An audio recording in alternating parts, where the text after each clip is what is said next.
কোরআন ও হাদিসের কোথাও শবে বরাত বলে কোনো শব্দ নেই, বরং আছে লাইলাতুন নিসফ মিন শাবান, অর্থাৎ শাবান মাসের মধ্য রজনী।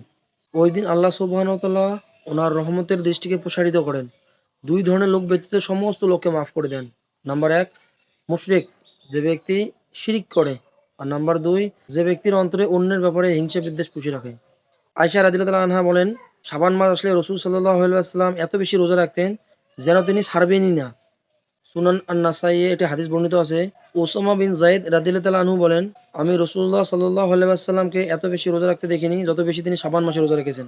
রাসূলুল্লাহ সাল্লাল্লাহু আলাইহি ওয়াসাল্লাম বলেন, শাবান হলো রজব এবং রমজানের মধ্যবর্তী মাস, যে মাসে মানুষ ইবাদতে বেশি একটা মনোনিবেশ করে না। আর এই মাসে বাৎসরিক আমলগুলো আল্লাহ সুবহানাহু ওয়া তাআলার দরবারে পৌঁছানো হয়।